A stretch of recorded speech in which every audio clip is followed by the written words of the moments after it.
Hello everyone, I'm Xiangyu. Today I will present our work on switch code generation using program synthesis. This is joint work with collaborators from NYU, Rutgers, Princeton, and National University of Singapore. Programmable network device has become quite widespread and they also run at a fairly high speed. For example, Cynix LVL run at 100 gigabits per second. Mellanox Bluefield run at 100 gigabits per second, and Barefoot Tofino run at 6.5 terabits per second. It is easy to get us started with programming these devices. For example, you can read the tutorial or you can attend a workshop.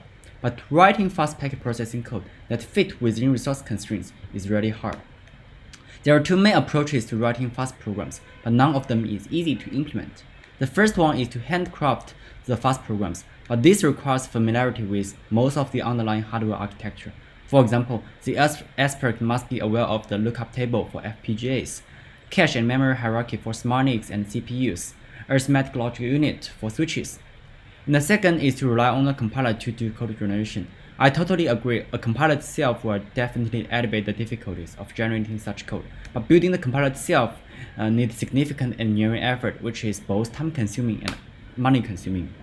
Because the packet processing hardware is niche, sometimes it's really hard for us to build such a team for newly evolving hardware. Therefore, our paper presents a new approach to generating code for programmable switches. To set a context for this talk, let's look at why writing and compiling fast switch program is hard. Because the programmable switch have all or nothing compilation feature, which means the compiler either fit the program into the hardware or reject it. There is no gray area inside. I'll give you an example from Domino compiler for programmable switch pipeline. For now, it is sufficient for us to regard Domino as a C* language and turn it into the machine code which will be finally run in the programmable switch. The compiler will choose the opcode and determine the input for each ALU and the value of multiplexers. What could go wrong with this setup? The Domino compiler produced different outcomes on semantically equivalent program. If you write a program in this way, Domino fails to generate code for it. However, if we rewrite in this way, then Domino can generate code for it. We call this butterfly effect, which means a small change in the way a program is written have just effect on the compilation result. And in addition, such butterfly effect also happens in some P4 compilers as well. In response to the above concerns, there are three main contributions in our project. The first one is we leverage the program synthesis tool to do code generation. And we also develop many domain-specific synthesis algorithms. The most effective one is slicing algorithm. We designed two backends. The first one is a pizza simulator and the second one is a Tofino's ASIC. We let our generated machine code to run in these two backends. At a really high level, program synthesis is to automatically generate a code that satisfies a specification. A program synthesis engine takes two as an input. The first one is the search space represented by the partial program and the second one is the specification. Then both of them will be fed into an exhaustive search algorithm to output the completed program that satisfies the specification or return infeasible if there is none. In our project, we use search space to represent the machine code skeleton, use specification to represent the high-level language program, and the program synthesis tool we use is Sketch. We believe that program synthesis can be used as an enabling technology for packet processing compiler. So let's take a look at a detailed example from Sketch. Suppose we have this example which we add the input 3 times to itself.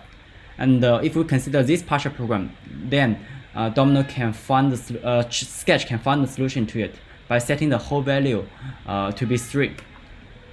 Well, the question mark here is a whole, which represents an unknown constant. If we consider this partial program, then Sketch cannot find any solution for it, which means this partial program is infeasible. Suppose we have two people. The first one is a programmer and the second one is a compiler developer.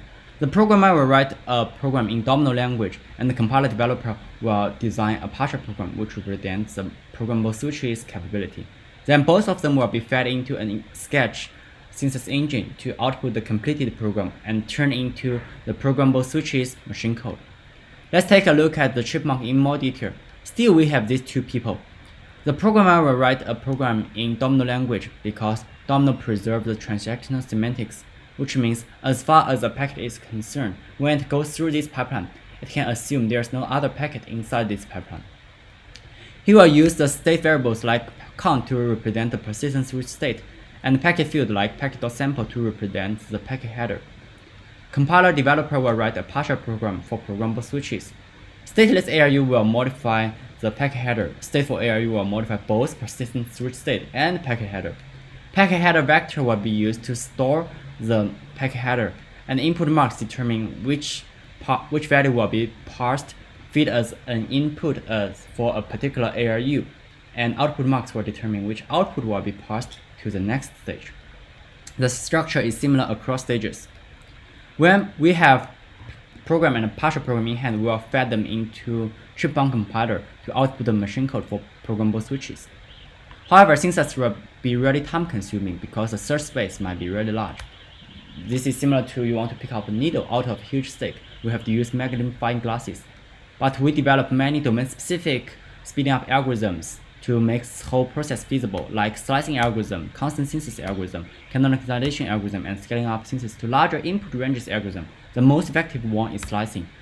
We can refer to more detail in our 20-minute talk or our paper. For backend for Chipmunk, we design a pizza simulator backend based on the Benzyme machine code because we want to compare with Domino compiler. We also design a Tofino's ASIC because we want to generate code for real hardware.